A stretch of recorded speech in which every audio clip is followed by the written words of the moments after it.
3 anos após meu divórcio, encontrei minha ex-sogra mendigando na feira. Dei a ela R$ 8.000 e a segui discretamente até sua casa. A cena em seu quintal me fez ajoelhar e chorar. 3 anos após meu divórcio, eu pensava que minha vida finalmente tinha voltado a um estado de calma. Não era uma felicidade resplandecente, apenas uma vida tranquila e razoavelmente pacífica, onde cada manhã, ao acordar, meu coração não doía mais, como se alguém o estivesse esmigalhando. Aluguei um pequeno apartamento perto do escritório, trabalhava como contadora durante o dia, cozinhava para mim mesma à noite e nos fins de semana limpava a casa e dormia cedo. Minhas amigas tentaram várias vezes me arranjar encontros com diversos homens, mas eu sempre recusava. Depois do meu casamento com Bruno, eu não tinha mais coragem para começar um novo relacionamento. Havia uma ferida que por fora parecia curada, mas se alguém a tocasse sem querer, por dentro ainda doía até os ossos. Naquela manhã, como qualquer outra, acordei cedo para ir à feira, pois na geladeira não havia nada além de alguns ovos. A feira estava extremamente movimentada. O som das pessoas pechinchando, o barulho das motos se espremendo e o som das facas batendo nas tábuas de corte se fundiam na melodia familiar de um mercado popular. Eu estava escolhendo legumes quando por trás ouvi a voz rouca de uma mulher idosa. Moça, pode me dar um trocado para comprar uma canja? Minha mão parou de se mover. Por algum motivo, apenas aquela frase foi o suficiente para me dar um calafrio na espinha. A voz era tão familiar que meu coração começou a bater mais forte. Lentamente, virei-me. A alguns metros de mim, uma senhora estava sentada no chão de cimento ao lado de uma barraca de peixe. Seus cabelos brancos estavam desgrenhados, sua jaqueta estava puída e desbotada, e suas sandálias de dedo arrebentadas estavam amarradas de qualquer jeito com um barbante. À sua frente havia um velho chapéu de palha. Dentro dele apenas algumas notas amassadas. Mas o que me chocou não foi sua aparência lastimável, e sim aquele rosto. Fiquei paralisada, como se estivesse pregada no chão. Mãe, o chamado saiu da minha boca sem que eu percebesse. A velha senhora se assustou e ergueu o olhar. Sim, era ela, Dona Sônia, minha ex-sogra. A mulher que costumava se sentar arrogantemente no meio da sala de estar, apontando para o meu rosto e me xingando. Mulher que não sabe cuidar de um filho, que cara você tem para ser nora nesta família? 3 anos atrás, foi ela quem me forçou a assinar os papéis do divórcio quando eu tinha acabado de perder meu filho há menos de um mês. Foi ela também que ficou de braços cruzados, observando-me carregar minha mala para fora de casa no meio de uma chuva torrencial, sem dizer uma única palavra para me impedir. E agora a mulher que sempre considerou o status mais importante que a própria vida estava sentada, mendigando na feira. Dona Sônia me olhou por não mais que 2 segundos e, em pânico, baixou o rosto. Suas mãos magras desajeitadamente puxaram um chale velho para cobrir metade do rosto, como se temesse ser vista por outras pessoas. Naquele momento, meu coração não sentiu nenhuma satisfação, como eu poderia ter imaginado. Não havia o sentimento de quem planta vento, colhe tempestade. O que havia era apenas um aperto estranho no peito, como se eu visse uma parte do meu passado sofrido agonizando na minha frente. Eu me aproximei. Mãe, por que a senhora está assim? Dona Sônia continuou de cabeça baixa. Sua voz tremia. A senhora se enganou de pessoa. Eu, Francia Testa. Mãe, olhe para mim. Sou eu, a Mariana. Eu não te conheço, disse ela, mais rápido, quase querendo encerrar a conversa ali mesmo. Quanto mais ela agia assim, mais eu sentia que havia algo errado. Se fosse apenas por pobreza, sua reação não seria de tanto pavor. Observei-a com mais atenção. E só então percebi que suas mãos tremiam violentamente. E seus olhos não paravam de olhar para os lados, como se estivesse preocupada que alguém a visse. Abaixei-me à sua frente, falando mais baixo. Onde está o Bruno? E a Renata? Por que eles deixaram a senhora mendigar aqui? Ao ouvir o nome de seu filho, o rosto de Dona Sônia ficou pálido. Seus lábios se fecharam com força. Apenas alguns momentos depois, uma frase saiu de sua boca. Eu não sou mais a mãe deles. Fiquei atônita, sem conseguir entender o que ela queria dizer. Alguém passou e colocou uma nota de R200 em seu chapéu, balançando a cabeça. Coitada, tão velha e ainda tendo que mendigar. Dona Sônia rapidamente se curvou, agradecendo várias vezes. Aquela cena me deu um nó na garganta. A mulher que antes só usava bolsas de marca, que por onde ia se gabava de seu filho gerente, agora tinha que se curvar em agradecimento por uma nota de R200. Fiquei em silêncio por um momento e depois suspirei profundamente. Venha comigo. Dona Sônia se assustou e levantou o olhar. Eu não vou a lugar nenhum. Eu disse, venha comigo. Não preciso da sua pena. Eu olhei diretamente em seus olhos pela primeira vez em 3 anos sem desviar. Não estou com pena da senhora, mas também não posso deixá-la sentada aqui. Os olhos de Dona Sônia de repente ficaram vermelhos. Seus lábios tremeram como se quisesse dizer algo, mas no fim desistiu. Curvei-me para pegar seu chapéu velho e estendi a mão. Levante-se. Ela olhou para minha mão por um longo tempo antes de finalmente colocar a sua sobre a minha. Segurei a mão de Dona Sônia, ajudando-a a se levantar. A mão era seca, fria e magra. Seus ossos se destacavam claramente sob a pele enrugada. Apenas com aquele leve movimento, eu me surpreendi. Seu corpo era tão leve como uma peça de roupa velha que poderia cair com um sopro de vento. Dona Sônia não era assim. Ela era uma mulher cujo cabelo estava sempre arrumado, suas roupas impecavelmente passadas, seu pescoço adornado com um colar de ouro, e quando falava com as vizinhas, sua boca estava sempre cheia de orgulho por seu filho. Ela puxou a mão de volta rapidamente, como se temesse que, se eu olhasse por mais tempo, todo o seu sofrimento ficasse visível. Eu já disse que não preciso da sua ajuda, sussurrou ela, olhando para o chão da feira. Nesse exato momento, seu estômago roncou baixo. O som foi ouvido em meio ao barulho da feira, mas foi o suficiente para nos deixar em silêncio. Seu rosto ficou vermelho de vergonha. Não disse mais nada. Apenas peguei seu chapéu velho, coloquei algumas notas dentro e a amparei para fora da feira. Não muito longe da feira havia uma pequena lanchonete com um telhado baixo de zinco e mesas e cadeiras de plástico gastas, mas limpas. Escolhi uma mesa em um canto mais reservado. Pedi para ela uma tigela de canja de galinha quente, completa com um ovo e um copo de leite morno. Dona Sônia sentou-se à minha frente, as 2 mãos sobre os joelhos, as costas ligeiramente curvadas. De vez em quando ela olhava para a porta, com medo de que alguém passasse e a reconhecesse. Sua atitude vigilante me deixou desconfortável, pois não era de uma pessoa pobre comum, mas de alguém que estava fugindo. A canja foi servida, soltando vapor. Dona Sônia olhou para a tigela, sua garganta se movendo lentamente. Empurrei a colher em sua direção. Como enquanto está quente, ela não respondeu. Apenas abaixou a cabeça e começou a comer. A primeira colherada, a segunda, a terceira. No início, ela ainda tentava manter a compostura, mas depois começou a comer mais rápido, quase apressadamente, tão rápido que engasgou e tossiu, o rosto ficando vermelho. Empurrei o copo de água para ela. Minha voz, sem que eu percebesse, suavizou. Coma devagar, ninguém vai tirar de você. Assim que pronunciei essa frase, a mão de Dona Sônia parou no ar.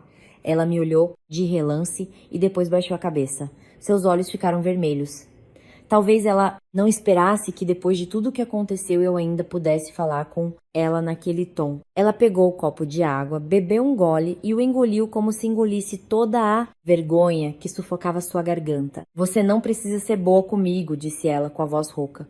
Eu sei que te tratei muito mal no passado. Fiquei em silêncio. Não porque não tivesse o que dizer, mas porque uma única frase dela arrastou todo o passado de volta à minha frente. Nos primeiros dias como nora na casa de Bruno, eu sinceramente queria ser uma boa nora. Acordava cedo para cozinhar, voltava do trabalho e ia direto arrumar a casa. A cada salário, não hesitava em comprar presentes para minha sogra. Pensei que se eu fosse paciente e educada com o tempo, Dona Sônia gostaria de mim. No entanto, há pessoas que não precisam de um motivo para te odiar, Dona Sônia desprezava minha família, que não era rica. Zombava da minha mãe, que era apenas uma vendedora na feira. Meu pai faleceu cedo, então minha família não tinha uma figura masculina em quem se apoiar. Uma vez ela disse na frente de parentes, durante uma festa de família: minha nora é muito trabalhadora, mas, sinceramente, a origem da família dela não tem nada de que se orgulhar. Eu ouvi aquilo com um nó na garganta, mas continuei de cabeça baixa arrumando os pratos. Eu me convencia de que vivia com meu marido, não com a opinião dos outros. Então engravidei. No dia em que soubemos que eu estava esperando um menino, toda a família do meu marido mudou de atitude. Dona Sônia começou a me comprar ninho de andorinha e leite especial. Todos os dias ela me lembrava de cuidar bem do primeiro neto, homem da família. Mas aquela atenção não era para mim, e sim para o bebê na minha barriga. Eu entendia, mas me consolava pensando que, pelo menos, meu filho era amado. Dei a ele o apelido de Cacá, porque toda vez que eu o chamava, o bebê na minha barriga chutava suavemente como se respondesse ao chamado da mãe. A tragédia aconteceu quando minha gravidez chegou ao 7º mês. Naquele dia, chovia, a escada da casa estava escorregadia e molhada. Lembro-me perfeitamente de que estava carregando uma bacia de roupas para baixo quando escorreguei e caí. Quando recuperei a consciência no hospital, minha barriga parecia vazia. Minha cabeça doía como se estivesse partindo. A primeira coisa que perguntei foi: onde está meu filho? Bruno desviou o olhar. Enquanto isso, Dona Sônia, parada perto da janela, disse friamente: não existe mais. Você foi incompetente para cuidar dele. Então não pergunte mais. Pensei que não houvesse dor maior que aquele momento, mas eu estava errada. Enquanto eu ainda estava deitada na cama do hospital, tão fraca que precisava da ajuda de uma enfermeira para me sentar, Dona Sônia colocou os papéis do divórcio na minha frente. Ela disse claramente, palavra por palavra: esta família não vai abrigar uma mulher pé frio. Você ainda é jovem, vá para onde quiser. Não assombro, mas está casado. Olhei para Bruno, esperando uma palavra de defesa dele, mas ele apenas ficou em silêncio. Seus olhos me evitavam como se eu fosse um fardo que precisava ser descartado rapidamente. Renata, sua irmã, foi ainda mais cruel. Ela cruzou os braços e disse: assina logo, cunhada, para facilitar. O que você vai fazer aqui? Afinal, o filho já se foi. A mamãe fica ainda mais triste quando te vê. Lembro-me de assinar com a mão trêmula. O traço da minha assinatura naquele dia foi tão caótico que eu mesma não o reconheci. Eu não estava apenas assinando papéis de divórcio. Eu estava assinando o fim da minha confiança, do meu amor e do sonho de ser mãe, que acabara de ser destruído. Saí da casa deles com uma pequena mala, ninguém me acompanhou. Ninguém perguntou para onde eu iria. No meio da chuva, naquela noite, fiquei muito tempo em frente ao portão da casa dos meus sogros, abraçando minha barriga já vazia. Prometi a mim mesma que a partir daquele momento eu tinha que continuar vivendo, mesmo sem saber para quê. 3 anos se passaram. Tentei enterrar tudo isso profundamente. Mas hoje, a pessoa que me expulsou de casa estava sentada à minha frente, curvada sobre uma tigela de canja quente, velha, faminta e trêmula. Olhei para a Dona Sônia. Meu coração doía e gelava ao mesmo tempo. Eu não sabia o que o destino estava planejando ao nos reunir nessas circunstâncias. Mas uma coisa era certa: seu aparecimento não era apenas um encontro casual na feira. Havia algo muito pesado pressionando seus ombros. Tão pesado que uma mulher, disposta a morrer por seu status, teve que se curvar para mendigar. Dona Sônia terminou sua canja, mas a maneira como ela pousou a colher ainda era muito cuidadosa. Ela não ousava me olhar diretamente, apenas limpou o canto da boca com a manga da blusa e puxou sua velha bolsa de pano para o colo. Vendo seu movimento, meu coração ficou ainda mais pesado. Alguém que já morou em uma casa de 3 andares, que antes podia dar ordens a qualquer um. Agora, abraçava firmemente uma bolsa surrada como se fosse tudo o que lhe restava. Pedi para ela mais um copo de água morna. Ela balançou a cabeça suavemente. Já chega. Eu tenho que ir. Segurei sua mão. Onde a senhora está morando agora? Ela ficou atônita. Apenas uma pergunta simples, mas sua expressão mudou instantaneamente. Ela olhou para fora da lanchonete, sua voz sumindo. Tô morando temporariamente em um lugar. Não pergunte mais. Olhei para ela por um longo tempo. Onde é esse lugar? Onde está a casa do Bruno? Onde está Renata? Por que eles deixam a senhora mendigar assim? Ao ouvir os nomes de Bruno e Renata, as mãos de Dona Sônia tremeram violentamente. O copo de água à sua frente balançou, quase derramando. Ela rapidamente puxou as mãos, cruzando-as com força. Suas unhas cravaram na pele até ficarem brancas. Não os mencione, disse ela com a voz rouca. Franzi a testa. Por que não? De qualquer forma, a senhora é a mãe biológica do Bruno. A Renata sempre te defendeu tanto. Por que agora a senhora tá assim? E ninguém se importa? Dona Sônia deu uma risada curta, mas não era uma risada de felicidade. Era a risada amarga de alguém que foi empurrado para o abismo por seu próprio sangue. Ela olhou para a superfície da mesa, seus olhos turvos e distantes. Eu não sou mais a mãe deles. Essa frase me deu um arrepio.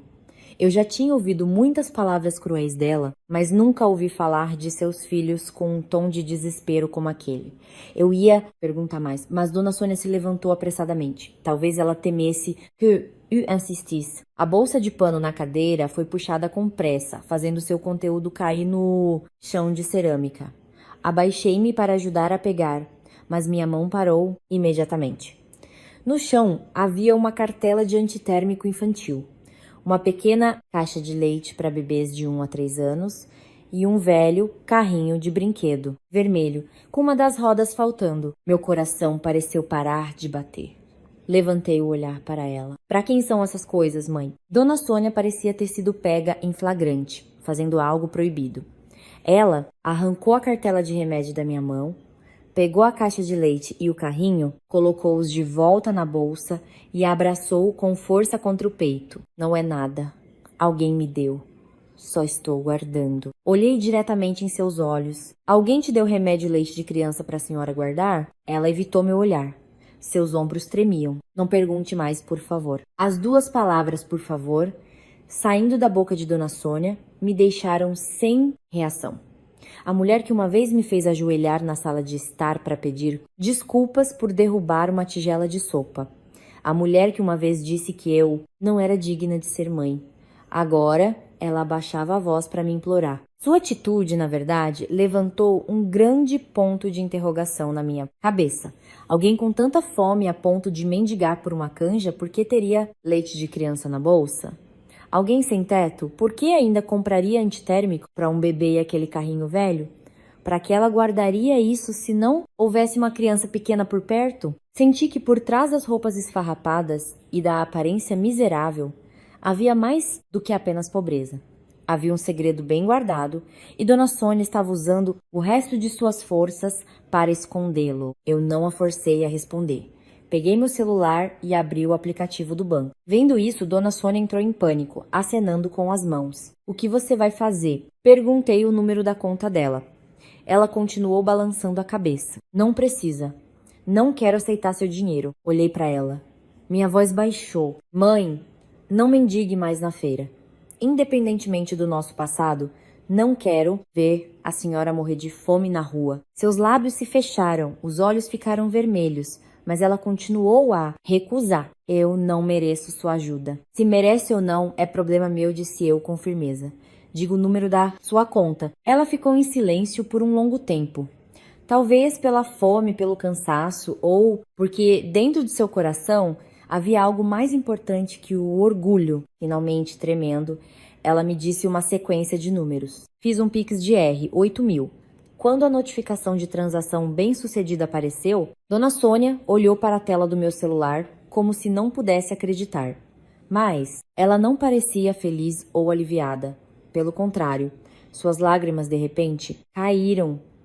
Gotas turvas rolaram por suas bochechas magras. Ela abraçou a bolsa de pano, murmurando muito baixo. Ele tem leite agora. Ele tem remédio. Graças a Deus. Graças a Deus. Ouvi cada palavra dela claramente. Minha cabeça ficou tonta. Perguntei. Imediatamente, ele quem? Dona Sônia se assustou, como se tivesse acabado de acordar de um devaneio. Ela enxugou as lágrimas rapidamente, balançando a cabeça. Ninguém. Não se preocupe com isso. Olhei para ela com firmeza. A senhora acabou de dizer que ele tem leite e remédio. De quem é essa? Criança? Ela se levantou apressadamente, pegando a bolsa. Eu tenho que ir. Levantei-me também. A senhora ainda não me respondeu. Ela deu um passo para trás. Sua voz tremia, mas era mais firme. Mariana, considere que estou te implorando. Você já me ajudou. Então não me siga. Não pergunte mais nada. Os problemas da minha família agora não têm nada a ver com você. Depois de dizer isso, ela se virou e saiu andando rapidamente. Tão rápido que não parecia a pessoa que há pouco estava faminta e fraca. Fiquei parada na lanchonete. Meus olhos seguiram suas costas curvadas até que ela desapareceu pela porta. Dentro do meu coração havia um pressentimento muito forte. Se eu a deixasse ir hoje, talvez nunca soubesse a verdade por trás daquela bolsa de pano. Coloquei o dinheiro na mesa, peguei minha bolsa e saí. Em meio à agitação da feira, vi Dona Sônia abraçando sua bolsa com força e virando em uma ruela atrás das barracas de peixe. Respirei fundo e discretamente a segui. Segui Dona Sônia por uma ruela estreita atrás da feira, mantendo distância para que ela não percebesse. A ruela era apertada e úmida. De ambos os lados havia paredes sujas e mofadas, e fios elétricos pendiam emaranhados como teias de aranha sobre a cabeça. O cheiro de peixe da feira ainda pairava no ar, misturado com o cheiro de esgoto, o que me deixou um pouco enjoada. Dona Sônia andava a cerca de 20 metros à minha frente. Suas costas estavam curvadas, mas seus passos eram estranhamente rápidos. Quanto mais eu olhava, mais estranho parecia. A mulher que antes tremia tanto que mal conseguia segurar uma colher, agora abraçava sua bolsa de pano com força e atravessava cada esquina com agilidade. Como se ela se atrasasse um pouco, algo ruim aconteceria. De vez em quando, ela olhava para trás. Toda vez que isso acontecia, eu rapidamente me escondia atrás de uma barraca, um muro, ou fingia olhar o celular. Meu coração batia muito forte. Depois de andar por um tempo, Dona Sônia parou em frente a uma pequena farmácia na esquina da rua. Fiquei do outro lado da rua, fingindo escolher bananas no carrinho de um vendedor ambulante, enquanto meus olhos não se desviavam dela. Através do vidro um pouco embaçado, eu a vi mostrar a cartela de remédio ao farmacêutico enquanto falava apressadamente. O farmacêutico balançou a cabeça, pegou um frasco de xarope para tosse e um pacote de antitérmico infantil, colocando-os no balcão. Dona Sônia abriu a bolsa, tirou algumas notas amassadas, contando-as repetidamente. Finalmente ela pegou o celular, provavelmente usando o dinheiro que eu acabara de transferir para pagar. Vendo isso, meu coração ficou ainda mais confuso. Ela estava realmente cuidando de uma criança, não apenas guardando os pertences de outra pessoa ou os encontrando na rua, como ela havia dito. Alguém que estava com fome a ponto de mendigar. Mas assim que conseguiu dinheiro, a primeira coisa que fez foi comprar remédio para uma criança pequena. Quem era essa criança?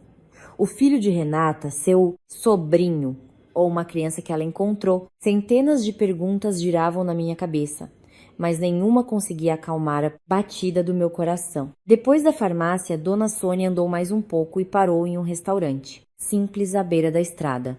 Ela não comeu, apenas comprou um pote de mingau de arroz simples e pediu ao vendedor para adicionar um pouco de água quente. Em seguida, parou numa pequena mercearia e comprou uma lata de leite em pó, do tipo que eu tinha visto na internet quando ainda estava grávida. Lembro-me bem de que até guardei uma lista de coisas que precisava comprar para o meu filho: leite, fraldas, mamadeira, carrinho de bebê. Naquela época, só de ver um par de meias de bebê, meus olhos já se enchiam de lágrimas de felicidade. Mas tudo isso foi enterrado em uma frase fria: não existe mais. Dona Sônia abraçou o pote de mingau, a lata de leite e o saco de remédios contra o peito, como se fossem os objetos mais preciosos. Continuei a segui-la. Meus passos pareciam cada vez mais pesados.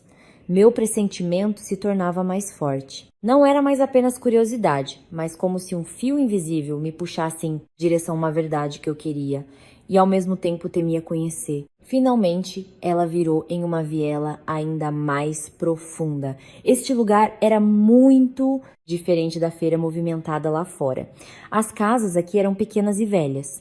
Os portões de ferro estavam enferrujados e nas paredes havia muitos panfletos de propaganda rasgados. Depois de passar por algumas casas, ela parou em frente a uma pequena casa de vila escondida sob uma velha mangueira. O quintal estava cheio de folhas secas. Alguns vasos de plantas quebrados estavam jogados em um canto e a porta de madeira estava tão podre que uma das dobradiças estava quase solta. Escondi-me do lado de fora do portão. Minha mão agarrava com força a alça da minha bolsa. Assim que Dona Sônia empurrou a porta e entrou no quintal, de dentro da casa, ouviu-se o som da tosse de uma criança pequena. Uma tosse muito fraca, muito suave, mas era claramente a voz de uma criança. Meu corpo inteiro congelou. Dona Sônia apressou o passo. Sua voz tremia, mas era gentil. Cacá, a vovó chegou, filho. Não corre. Deixa a vovó entrar. Ao ouvir aquele nome, meu coração pareceu parar de bater. Cacá. Não era possível. Era o apelido que eu tinha dado ao meu filho na barriga. Poucas pessoas sabiam desse nome. Apenas eu, Bruno e Dona Sônia. Quando ainda estava grávida, todas as noites eu acariciava minha barriga dizendo: Cacá da mamãe, dorme bem, tá? Bruno uma vez riu e disse que o nome soava muito forte, mas eu gostava. Gostava porque seus chutes eram tão rápidos e leves, como um pequeno sagui correndo dentro do meu útero. De dentro da casa escura, um menino de cerca de 3 anos saiu correndo, cambaleando. Seu corpo era mais magro que o de outras crianças da sua idade. Seu cabelo era um pouco loiro por falta de nutrientes, e ele usava roupas de segunda mão que eram grandes demais. Ele abraçou a perna de Dona Sônia, olhando para cima. Sua voz estava rouca por causa da tosse. Vovó, tô com fome. As 2 palavras vovó foram como um martelo batendo na minha cabeça. Fiquei paralisada do lado de fora do portão. Todos os sons ao meu redor desapareceram. Não ouvia mais o barulho dos carros fora da viela, não ouvia mais o sussurro do vento entre as folhas da mangueira. Também não ouvia claramente o que Dona Sônia dizia para acalmar a criança. Nos meus olhos, naquele momento, havia apenas o rosto daquele menino, um rostinho pálido. Mas o nariz e a testa eram tão parecidos com os de Bruno que meu coração doeu. E seus olhos, aqueles olhos negros e profundos, eram parecidos com os meus em uma foto de infância que minha mãe guardava. Dona Sônia sentou-se, abriu o pote de mingau, soprou e deu na boca da criança. O menino comeu avidamente, mas a cada poucas colheradas tossia. Quando Dona Sônia arregaçou a manga para enxugar o suor, vi no pulso esquerdo da criança uma pequena marca de nascença em forma de um grão de arroz. O sangue em meu corpo pareceu congelar. A família da minha mãe tem uma marca de nascença como essa. Minha mãe tem. Eu tenho. E quando ainda estava grávida, brinquei com Bruno. Será que nosso filho vai herdar a marca de nascença da família da mamãe? Dei um passo para trás, quase tropeçando em um tijolo. Nesse exato momento, a criança se moveu e a correntinha de prata em seu pescoço escapou do colarinho da camisa. O pequeno pingente estava muito arranhado, mas eu ainda podia ver claramente uma letra gravada vagamente nele. C. Era a corrente que eu comprei quando minha gravidez completou 6 meses. Levei-a para gravar com seu apelido, planejando colocar lá nele no dia do seu batizado. Depois que me disseram que meu filho havia morrido, procurei por toda parte, mas não encontrei. Dona Sônia, na época, disse friamente: talvez uma enfermeira tenha jogado fora sem querer, ou se perdeu. E eu acreditei, tola, eu acreditei em tudo. Minhas pernas fraquejaram, empurrei o portão e entrei. O rangido do portão assustou Dona Sônia, que se virou. Assim que me viu, seu rosto ficou pálido. e o pote de mingau em sua mão quase caiu. A criança também se virou para mim. Seus grandes olhos me encararam, inocência e surpresa. Dei mais alguns passos e não consegui mais ficar de pé. Meus joelhos caíram no quintal cheio de folhas secas. Minhas lágrimas corriam, soltas. Olhei para aquela criança, para a marca de nascença em sua mão, para a correntinha de prata em seu pescoço. Minha garganta se fechou a ponto de eu quase não conseguir respirar. Finalmente, com a voz trêmula, perguntei: Ele é meu filho, não é? Dona Sônia me olhou como se visse um fantasma. Seu rosto estava pálido, seus lábios tremiam violentamente. Ela rapidamente abraçou a criança com força. Cacá, que segurava uma colher de plástico, também se assustou com minha voz. Seus olhos negros e profundos olhavam para a mulher estranha ajoelhada no quintal. Ele se aninhou na avó, sua pequena mão agarrou a roupa gasta dela, engatinhei em sua direção. Meus joelhos doíam ao raspar no chão, mas naquele momento eu não sentia dor. Eu só olhava para aquela criança, para a corrente de prata, para a marca de nascença em sua mão.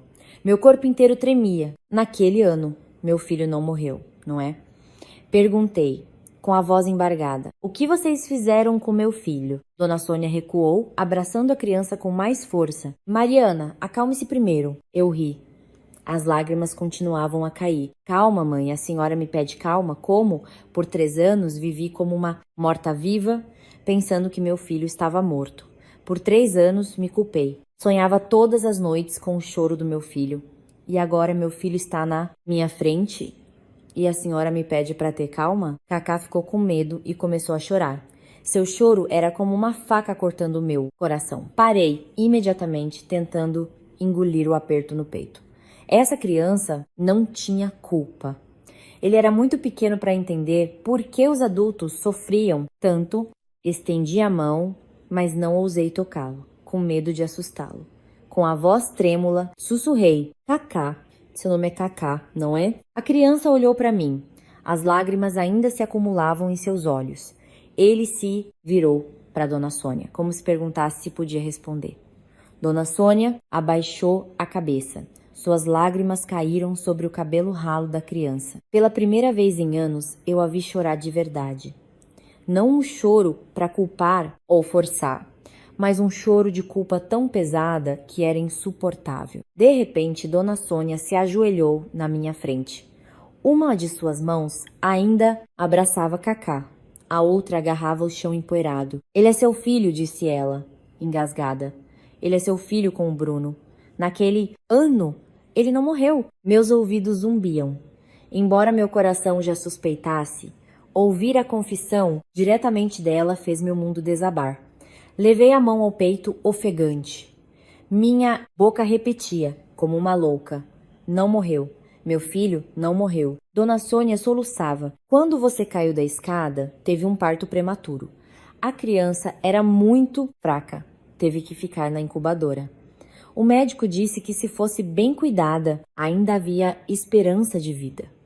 Mas naquela época, o Bruno já queria se divorciar de você. Ergui o olhar. Bruno já queria se divorciar de mim antes disso? Dona Sônia fechou os olhos, as lágrimas escorrendo pelas rugas do rosto. Ele já tinha um caso com a Daniela. Aquela mulher não queria que o Bruno continuasse ligado à ex-esposa, especialmente se você usasse a criança para esconder. Lu, ouvi cada palavra e meu sangue pareceu ferver. Daniela, o nome que eu tinha ouvido vagamente depois do divórcio. As pessoas diziam que Bruno se casou novamente muito rápido. Na época eu estava com dor demais para me importar. Pensei que se um homem já não era fiel, era como se eu tivesse morrido uma vez e renascido.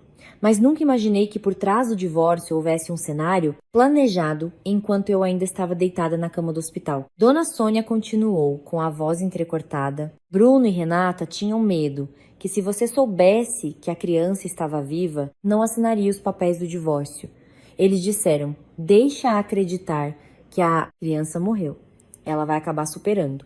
Eu naquela época também fui tola. Pensei que um neto homem era o sangue da nossa família, então deveria ser criado pela família do pai. Também pensei que Você era fraca, sua família era pobre, não conseguiria cuidar de uma criança doentia. Ela deu um tapa forte em seu próprio rosto. Fui muito má, Mariana, fui muito má. Não a impedi. A raiva dentro de mim era tão grande que minha garganta parecia rígida. Lembrei-me daquele dia. Lembrei de como Bruno evitava meu olhar. Lembrei de Renata me pressionando para assinar os papéis. Lembrei de Dona Sônia dizendo friamente que meu filho estava morto. Cada pedaço de memória já doloroso, de repente se transformou em facas afiadas me apunhalando novamente. Não foi o destino que tirou meu filho. Foram as pessoas que um dia chamei de marido, mãe e cunhada que arrancaram meu filho dos meus braços. E depois? Perguntei. Minha voz era tão fria que eu mesma estranhei. Sim, vocês roubaram meu filho para manter o neto homem. Por que agora ele está morando nesta casa, caindo aos pedaços? Por que ele está doente e não é tratado? Por que a senhora precisa mendigar? Dona Sônia abaixou ainda mais a cabeça. No início, a criança foi levada para casa, mas ele era fraco e ficava doente, com frequência. O custo dos remédios era alto. Os negócios do Bruno foram à falência, suas dívidas se acumularam. A Daniela o odiava abertamente. Dizia que aquela criança era um espinho na carne. Sua sombra, que ainda restava na casa. Dona Sônia engasgou e continuou. A Renata chegou a sugerir colocá-lo em um orfanato para não dar trabalho. Ela disse: para que cuidar de uma criança doentia? Nem se sabe se vai viver. É só um desperdício de dinheiro. Olhei para meu filho. Meu coração doía como se estivesse sendo esmagado. A criança, que deveria ser abraçada pela mãe, criada com amor, era considerada um fardo pelo próprio pai e tia. Cobri a boca, contendo um soluço. Dona Sônia continuou. Foi só então que percebi que tinha errado. Eu o tirei da mãe dele e não consegui protegê-lo. Uma noite ouvi Bruno dizer para Daniela que se ninguém quisesse adotá-lo, era para levar a criança para bem longe. O importante era que ele não voltasse mais. Fiquei com tanto medo que naquela mesma noite fugi com ele. Ela enxugou as lágrimas com as costas da mão trêmula. Já faz mais de um ano desde então. Não ousei usar minha identidade real. Não ousei voltar para minha cidade. Não ousei ir a um hospital grande. Tinha medo que eles me encontrassem e o levassem de novo. Olhei para a casa velha, o pote de mingau já frio e o saco de remédios jogado na varanda. Tudo de repente pareceu tão doloroso. Dona Sônia havia errado. Um erro que não podia ser perdoado facilmente. Mas, naquele momento, pelo menos ela havia usado o resto de sua vida destruída para manter meu filho vivo. Eu não sabia se a odiava primeiro ou se agradecia primeiro. Os dois sentimentos se debatiam dentro de mim. Virei-me para Cacá, tentando fazer minha voz o mais suave possível. Cacá, vem aqui com a tia um pouquinho. Pode ser. A criança olhou para Dona Sônia. Dona Sônia assentiu, tremendo. Ele caminhou lentamente em minha direção. Suas perninhas pequenas e finas me deram vontade de chorar. Quando ele se aproximou, ajoelhei-me e toquei seu rosto com muita suavidade. Sua pele estava quente por causa da febre. Não aguentei mais. Puxei-o para um abraço. O cheiro de suor de criança, o cheiro de remédio, o cheiro de leite azedo em sua roupa invadiram meu nariz. Abracei-o com força. As lágrimas molharam seu ombro. Cacá, a princípio, ficou rígido, estranhando, mas depois, muito lentamente, colocou sua pequena mão no meu ombro. Apenas aquele gesto foi suficiente para despedaçar meu coração. Ergui o olhar para Dona Sônia. Minha voz tremia, mas cada palavra soou clara e fria. A partir de hoje, ninguém mais vai esconder meu filho, ninguém mais vai decidir por ele.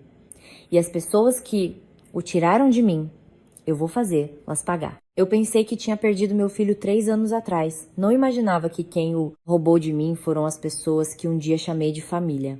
Abracei Cacá com força. Por tanto tempo que meus braços ficaram dormentes, mas eu não ousei soltá-lo. Ele era tão frágil, seu corpo estava quente por causa da febre. Sua respiração parecia pesada, como se algo estivesse obstruindo. Encostei minha bochecha em seu cabelo ralo, chorando, enquanto prometia a mim mesma, mesmo que o céu desabe, Esta noite eu tenho que tirá-lo desta casa. Mãe, prepare algumas coisas do Cacá.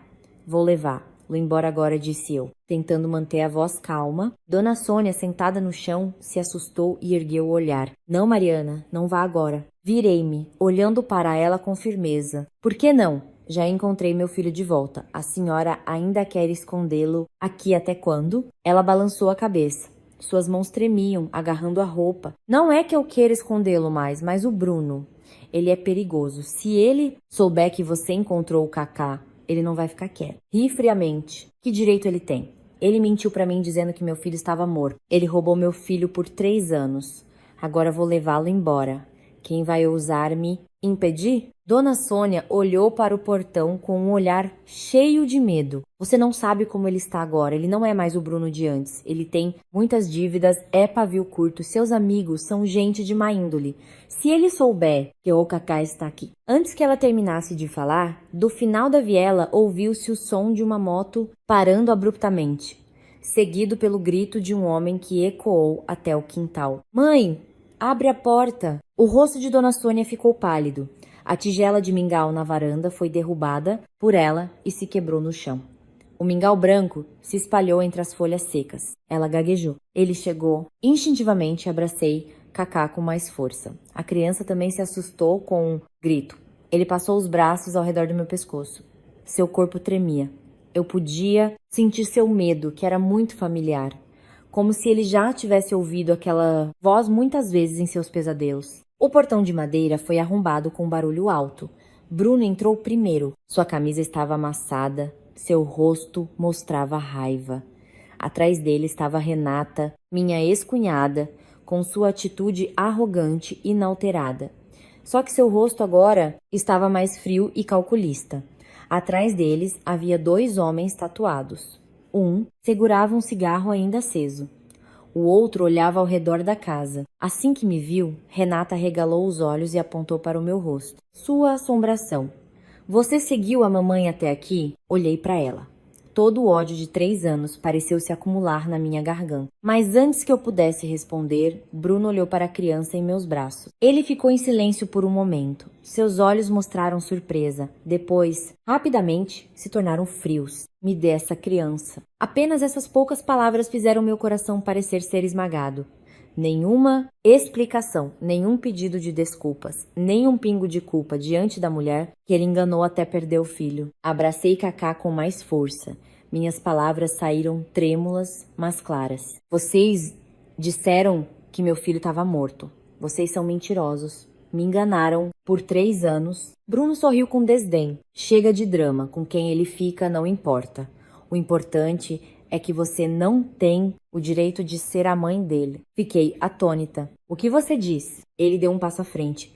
Sua voz era ameaçadora. 3 anos atrás, você mesma assinou o papel abrindo mão da guarda da criança. Agora quer voltar a ser a boa mãe? É tarde demais, Mariana. Eu congelei. Nunca assinei um papel como esse. Renata riu com um cinismo. Ela tirou uma pilha de fotocópias de sua bolsa e as jogou na minha frente. Os papéis se espalharam pelo quintal. Abaixei-me para olhar. Meu corpo inteiro ficou gelado. Naqueles papéis havia uma declaração de renúncia à guarda da criança. Abaixo, minha assinatura. O traço era caótico e trêmulo, exatamente igual à minha assinatura nos papéis do divórcio. De repente, lembrei-me de quando estava deitada no hospital. Minha mente estava confusa por causa dos remédios. Renata me entregou aqueles papéis, insistindo. Assina, cunhada. É só para a administração do hospital. Assina logo para acabar com isso. Acontece que enquanto eu estava com tanta dor, que nem sabia se estava viva ou morta, eles me armaram uma cilada. Ergui o olhar. Minha visão estava turva de raiva. Vocês não são humanos. Bruno perdeu a paciência. Ele se virou para os 2 homens atrás dele. Levem a criança para o carro. Um dos homens tatuados avançou.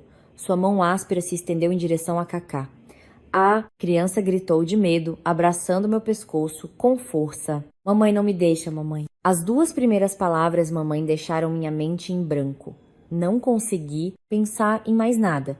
Quando o homem se aproximou, agarrei uma cadeira de madeira ao lado da varanda e com toda a minha força bati em seu braço. Ele gritou de dor e recuou. Renata gritou: "Sua louca! Como ousa bater nas pessoas?" Abracei meu filho e recuei em direção à porta. Meus olhos encaravam Bruno diretamente. Quem tocar no meu filho vai se ver comigo. No momento em que o outro homem ia avançar, Dona Sônia de repente se colocou na minha frente. Seu corpo magro tremia, mas sua voz era rouca e alta. "Se você ousar tocar lá de novo, eu me mato na frente desta casa." Bruno arregalou os olhos. "A senhora enlouqueceu? Esqueceu quem cuidou da senhora todo esse tempo?" Dona Sônia chorava, mas continuava com os braços estendidos. "Eu te dei à luz, mas não dei à luz um demônio como você. Essa criança é da Mariana. Devolva-a para a mãe dela." O rosto de Bruno ficou vermelho de raiva. Sem hesitar, ele avançou e deu um tapa forte em sua mãe. Dona Sônia caiu no chão, sua cabeça bateu no canto da varanda. Sangue começou a escorrer de sua têmpora. Cacá gritou, enquanto eu, congelada, abraçava meu filho. Olhando para o homem, que um dia foi meu marido, com um olhar que até eu mesma achei frio. Naquele momento, percebi uma coisa. Bruno não era apenas infiel, não era apenas ganancioso, não era apenas covarde. O homem à minha frente havia perdido toda a sua humanidade. Assim que Dona Sônia caiu, Cacá em meus braços de repente começou a tossir violentamente. No início era apenas uma tosse seca, mas rapidamente se transformou em uma tosse longa até que todo o seu corpo convulsionou. Dei tapinhas em suas costas, chamando seu nome repetidamente. Cacá, o que foi, filho? Olha para a mamãe. A criança tentou levantar a cabeça, seus lábios estavam azulados, seus olhos vidrados, como se não me reconhecesse mais. Entrei em pânico total. Bruno, minha frente ainda gritava para eu entregar a criança. Renata ainda me xingava, mas todos aqueles sons pareciam distantes. Nos meus olhos havia apenas o rosto pálido de Cacá. Ele abriu a boca, tentando respirar. Sua pequena mão agarrou minha blusa e, depois, lentamente amoleceu.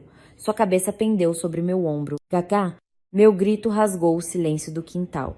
Peguei-o no colo e corri em direção ao portão, sem conseguir pensar em mais nada. Bruno tentou segurar meu braço, mas eu o sacudi com força, gritando como uma louca. Solta! Seu filho está morrendo, o que mais você quer roubar? Ele ficou em silêncio por um momento, mas seus olhos não mostravam a tristeza de um pai, apenas irritação, como se o desmaio da criança estivesse estragando seus planos. Corri com Cacá para o final da viela. Minha mão tremia ao apertar o botão para chamar um carro por aplicativo. Felizmente, um táxi tinha acabado de deixar um passageiro por perto. Abri a porta imediatamente. Minha voz estava rouca. Moço, para o hospital mais próximo. Rápido, por favor, meu filho desmaiou. O motorista do táxi viu o rosto pálido do meu filho e acelerou. Pelo espelho retrovisor, vi Dona Sônia correndo, cambaleando, com a mão na têmpora, ensanguentada. Abri a porta rapidamente e a puxei para dentro. Enquanto isso, Bruno ficou para trás. Seu rosto estava sombrio, o celular colado na orelha, como se estivesse ligando para alguém. Durante todo o caminho para o hospital, abracei Cacá, chamando seu nome sem parar. Cacá, tá ouvindo a mamãe? É a mamãe? Não dorme, filho. Por favor, não dorme. Dona Sônia ao meu lado chorava em silêncio. Suas mãos não paravam de rezar. Nunca senti uma viagem tão longa. Cada segundo parecia uma faca cortando o meu coração. Assim que chegamos ao hospital, peguei meu filho no colo e corri para a emergência. Os médicos o levaram imediatamente para uma maca e o empurraram para dentro. Corri atrás até a porta, mas fui parada por uma enfermeira. A família, por favor, espere do lado de fora. Agarrei o braço dela, quase implorando, por favor, salvem meu filho. Ele só tem 3 anos. Por favor, salvem ele. A enfermeira me olhou com um olhar gentil, mas firme. Senhora, acalme-se. Faremos o nosso melhor. A porta da emergência se fechou na minha frente. Fiquei parada, congelada por um momento e depois desabei em uma cadeira. Toda a minha força parecia ter se esgotado. Dona Sônia ficou ao meu lado. O sangue em sua têmpora já havia secado, mas ela não se importava. Continuava olhando para aquela porta. Seus lábios murmuravam o nome do neto. Cerca de meia hora depois, um médico saiu. Levantei-me imediatamente. Doutor, como está meu filho? O médico tirou a máscara. Sua voz era séria. Há indícios de uma cardiopatia congênita. O ritmo cardíaco dele não está normal. E os pulmões também estão fracos devido a uma infecção antiga. Com essa condição, ele precisa de exames mais aprofundados. E muito provavelmente terá que ser operado com urgência. Ouvi aquilo com a mente confusa. Cardiopatia congênita. Por quê? Porque não foi tratado antes? O médico me olhou com estranheza. Essa doença não apareceu agora. Se tivesse sido examinada desde pequeno, certamente já haveria um tratamento. A família não sabia? Virei-me para Dona Sônia. Ela abaixou a cabeça, seus ombros tremiam. Cerrei os punhos com tanta força que minhas unhas cravaram na palma da minha mão. Mãe, me diga, por que meu filho está tão doente e não foi tratado? Dona Sônia chorou. Eu o levei a uma clínica pequena algumas vezes. Disseram que precisava ser encaminhado para um hospital grande. Precisava de muitos exames, talvez uma cirurgia. Mas eu não tinha dinheiro. Olhei para ela. Minha garganta se fechou. E o Bruno? Ele é o pai. Dona Sônia riu amargamente. As lágrimas escorriam abundantemente. Ele disse: para que tratar? É só um desperdício de dinheiro. Disse que, mesmo que vivesse, só gastaria dinheiro. Dei um passo para trás, como se tivesse ouvido errado. O que a senhora disse? Dona Sônia cobriu o rosto, soluçando. Ele realmente disse isso.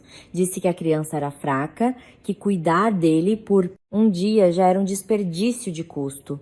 Se não fosse por quê? De repente, ela parou, como se tivesse falado demais. Olhei para ela com firmeza. Porque o quê? Dona Sônia evitou meu olhar, mas desta vez eu não a deixei.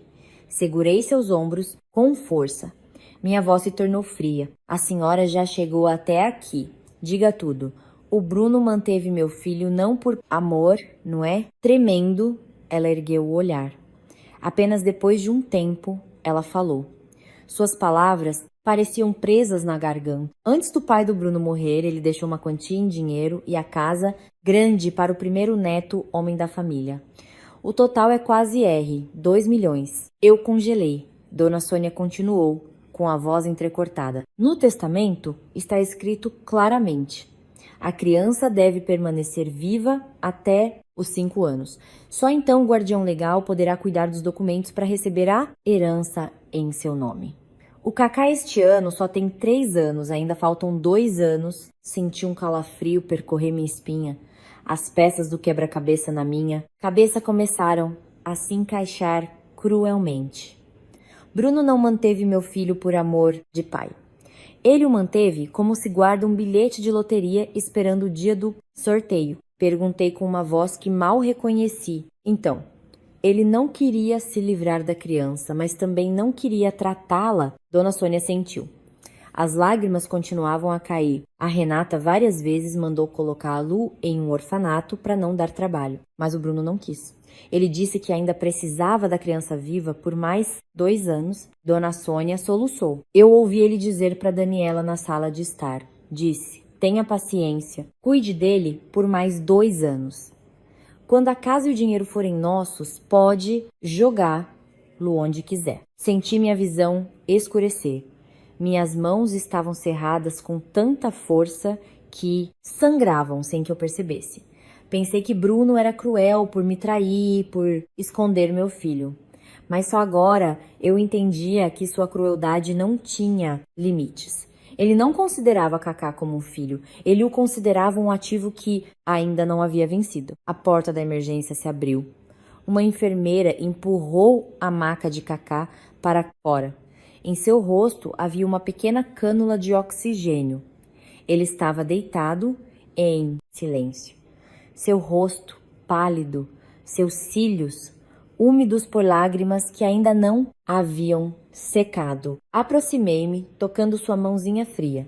Minhas lágrimas caíram nas costas de sua mão, quentes. Curvei-me e sussurrei: me perdoa, mamãe e filho. A mamãe chegou tarde, mas depois desse pedido de desculpas, meu coração não estava mais cheio apenas de dor. Havia algo mais queimando, mais quente e afiado do que tudo.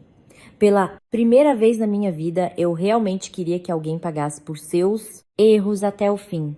Não por vingança por mim mesma, mas porque ele ousou fazer do meu próprio filho uma ferramenta para conseguir dinheiro. Naquela noite, o hospital estava tão silencioso que eu podia ouvir o som das máquinas médicas batendo regularmente ao lado da cama de Kaká. Ele já havia sido transferido para a sala de observação. Sua mão ainda estava com o soro, seu nariz com uma pequena cânula de oxigênio. Seu sono não era tranquilo. De vez em quando ele franzia a testa, sua mãozinha se fechava, como se estivesse com medo de algo em seus sonhos. Sentei-me ao lado dele, uma mão segurando a sua, a outra no peito para me lembrar de permanecer calma. Dona Sônia estava sentada em uma cadeira perto da janela. A ferida em sua têmpora já estava com um curativo, mas seu rosto ainda estava pálido. Desde que perguntei sobre Bruno manter Kaká pela herança, ela quase não falou mais. Talvez ela mesma não conseguisse aceitar a realidade de que o filho que ela, uma vez, defendeu até a morte, havia se transformado em alguém que podia calcular o valor de seu próprio sangue como uma mercadoria. Perto das 23, a porta do quarto se abriu lentamente. Ergui o olhar imediatamente. Uma mulher usando um chapéu e uma máscara que cobria quase todo o rosto entrou. Aquela figura me deu um aperto no peito. Apenas por seus olhos, pela bolsa que carregava, eu a reconheci imediatamente. Daniela, a mulher que roubou meu casamento e agora era a nova esposa de Bruno. Levantei-me, puxando o cobertor para cobrir Kaká, minha voz fria. O que você quer aqui? O Bruno te mandou para roubar meu filho? Daniela parou na soleira da porta. Ela me olhou. Depois olhou para a criança deitada na cama.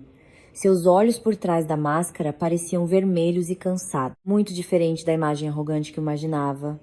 Dona Sônia também se levantou, seu rosto mudou. Como você ousa vir aqui? Mas o que aconteceu em seguida deixou a mim e a Dona Sônia atônitas. Daniela tirou a máscara e de repente se ajoelhou no chão do quarto. Suas mãos tremiam, segurando a bolsa. As lágrimas escorriam abundantemente. Moça, Mariana, por favor, me salve e salve meu filho. Eu não aguento mais. Fiquei em silêncio. Sem me aproximar para ajudá-la a se levantar, nem respondi imediatamente. À minha frente estava a pessoa que destruiu minha família, mas sua aparência agora era mais parecida com a de um animal encurralado. Ri amargamente. Minha voz estava rouca de cansaço. Salvar você? Você sabe quem precisava ser salvo antes? Eu e meu filho. Onde você estava naquela época? Daniela abaixou a cabeça. Seus ombros tremiam. Eu sei, moça. Eu sei que não mereço implorar. Mas agora, além de você, não sei a quem mais recorrer. Ela então arregaçou a manga da blusa. Sob a luz branca e fria do hospital, vi os hematomas em seu braço. Alguns já estavam amarelados, outros ainda roxos, estendendo-se do pulso até o cotovelo.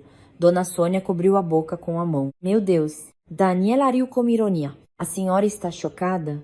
O seu filho me bate como se fosse comida diária. Bêbado, ele me bate. Perde no jogo, ele me bate. Precisa de dinheiro.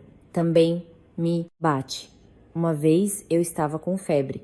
Ele ainda puxou meu cabelo até o chão só porque eu não quis dar o cartão do banco. O quarto ficou em silêncio. Olhei para aqueles hematomas. Meu coração não sentiu pena imediatamente, mas também não pude fingir não ver. Daniela contou que, depois do casamento, Bruno aos poucos mostrou sua verdadeira natureza. No início, ele ainda a mimava, prometendo dar status, casa e dinheiro. Mas apenas alguns meses depois, seus negócios faliram. Ele começou a se envolver com jogos de azar. Dívidas antigas não pagas, ele contraiu novas. Os cobradores iam à casa, ameaçavam por mensagem, até interceptaram em frente ao escritório. Ele me forçou a assinar notas promissórias, disse Daniela, engasgada. Se eu não quisesse, ele me batia. Depois de assinado o dinheiro, ele pegava tudo. Agarrei a beirada da cama. Então você veio aqui para se queixar a mim. A escolha foi sua. Assuma as consequências. Daniela ergueu o olhar. Seus olhos estavam cheios de lágrimas. Se fosse só eu a arcar com as consequências, tudo bem, mas e o meu filho? Fiquei em silêncio. Sua mão estava sobre a barriga. Só então percebi. Por baixo da roupa folgada, sua barriga já estava grande. Estou grávida de 5 meses, disse Daniela com a voz trêmula. A atmosfera no quarto pareceu congelar. Dona Sônia sentou-se, fraca, na cadeira. Daniela engoliu as lágrimas e continuou. Ontem, no ultrassom, o médico disse que provavelmente é uma menina.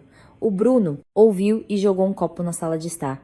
Ele apontou para meu rosto e disse: se essa criança for menina, vou vender lá de uma vez. Esta casa não precisa de uma criatura inútil. Arrepiei-me. A frase não era apenas cruel, mas também soava muito familiar. Antes, a família de Bruno também me via como um útero que deveria gerar um neto, homem. Agora a mulher que roubou meu lugar estava sentindo o mesmo inferno. A diferença era que o Bruno de agora era muito mais assustador. Daniela, tremendo, abriu a bolsa, tirou um pequeno pendrive e o colocou na mesa. Eu sei que você não vai acreditar. Aqui tem uma gravação da câmera de segurança que copiei secretamente da sala de estar. O Bruno está falando com os cobradores. Ele discute o plano de, depois de conseguir o dinheiro da herança do Kaká, vender a criança para um esquema na fronteira. Disse que cuidar dele por mais um dia é só um desperdício de comida. Dona Sônia soluçava. Enquanto isso, o sangue em meu corpo pareceu congelar. Olhei para o pequeno pendrive na mesa, mas parecia que estava olhando para uma bomba relógio que poderia explodir o que restava de humanidade naquela família. Você tá falando sério? Perguntei com a voz fria. Daniela assentiu rapidamente. Se eu estiver mentindo que eu não consiga morrer em paz. Eu errei, eu roubei seu marido. Pensei que, ao te derrotar, minha vida seria feliz. Mas não posso deixá-lo machucar mais crianças. Não posso. Peguei o pendrive. Minha mão estava fria. Na minha cabeça, vi o rosto de Kaká deitado na cama. Sua respiração fraca e a marca de nascença em seu pulso. Bruno não queria apenas pegar seu dinheiro, ele também estava se preparando para descartar meu filho como lixo. Olhei para Daniela, olhei para Dona Sônia e depois para meu filho. Desta vez, eu sabia que não podia apenas chorar, não podia apenas fugir. Para salvar Kaká, eu tinha que arrastar aquele demônio para a luz. Conectei o pendrive a um notebook velho que peguei emprestado da sala de enfermagem. A tela se acendeu, mostrando algumas pastas de vídeo. Daniela estava ao meu lado, as mãos se apertando. Dona Sônia sentou-se perto da cama de Kaká. Seus olhos não se desviavam do neto que dormia profundamente. Ninguém falava, mas naquele pequeno quarto eu podia ouvir a respiração pesada de cada um. Abri o primeiro vídeo. A imagem estava um pouco borrada, gravada do ângulo de uma sapateira na sala de estar, mas ainda claro o suficiente para ver Bruno sentado no sofá diante de alguns homens estranhos. Na mesa havia latas de cerveja, um cinzeiro cheio de bitucas e uma pilha de papéis. A voz de Bruno soava clara, arrastada pela bebida, mas sua crueldade era cortante. Quando o dinheiro sair, dê um jeito na criança. Joga ele do outro lado da fronteira, tem quem o receba, o importante é que ele não volte. Minha mão tremeu tanto que quase derrubei o notebook. Dona Sônia soluçou baixinho e rapidamente cobriu a boca. Daniela baixou a cabeça, suas lágrimas caíam. Assisti ao vídeo novamente. Uma assinatura na época foi suficiente para calá-la. Ouvindo isso, minha visão escureceu. Acontece que para ele, minha vida, meu filho e meu sofrimento eram apenas um jogo barato. Fechei o notebook e fiquei em silêncio por um longo tempo. Daniela sussurrou: leve isso para a polícia, moça. Eu serei testemunha. Olhei para ela e depois para o pendrive em minha mão. Ainda não é suficiente. Daniela se surpreendeu. Por que não é suficiente? Ele disse claramente. Balancei a cabeça. Minha voz estava rouca, mas mais consciente do que nunca. Ele vai dizer que estava bêbado e falou sem pensar. Vai dizer que o vídeo foi editado. Vai te acusar de inventar a história por ciúmes e vingança. Com alguém como o Bruno, uma pequena brecha é suficiente para ele escapar. Daniela ficou em silêncio. Talvez ela soubesse que eu estava certa. Bruno não era burro, ele era cruel. mas também sabia como se esquivar. Coloquei o pendrive de lado, minhas palavras saíram frias. Eu quero que ele diga essas palavras novamente quando estiver completamente sóbrio. Quero que ele caia na armadilha que ele mesmo pensa ter preparado. Dona Sônia ergueu o olhar para mim. Seus olhos mostravam medo e preocupação. Mariana, o que você vai fazer? Olhei para Cacá, que dormia. Sua mãozinha estava sobre o peito, que subia e descia fracamente. Vou fazer o Bruno acreditar que estou com medo, que preciso de dinheiro e que vou entregar o Cacá, se ele me der uma parte do dinheiro. Dona Sônia balançou a cabeça em pânico. Não, é perigoso. Ele tá louco. Ele pode te machucar. Respondi baixinho. Uma vez, perdi meu filho por confiar na pessoa errada. Desta vez, não importa o quão perigoso seja, tenho que conseguir justiça para ele. Daniela enxugou as lágrimas e levantou-se lentamente. Vou para casa. Olhei para ela. Ela continuou com a voz trêmula, mas firme. Vou fingir que estou chorando e pedir desculpas a ele. Vou dizer que fugi porque estava com medo, mas depois te encontrei. Vou dizer que você está com dificuldades financeiras. Desde que ele deu dinheiro, você está disposta a assinar a renúncia da guarda do Cacá. Olhei para ela por um longo tempo. A mulher à minha frente já foi a causa da destruição da minha família. Mas agora ela também estava sendo encurralada pelo mesmo demônio. Eu não a perdoei. Pelo menos ainda não. Mas eu precisava dela. Você consegue? Perguntei. Daniela colocou a mão na barriga. Seus olhos mostravam uma mistura de determinação e medo. Pelo meu filho, eu tenho que conseguir. Na manhã seguinte, Daniela voltou para a casa de Bruno. Antes de ir, ela me deu o número de telefone de um amigo dela, um jornalista investigativo chamado Arthur.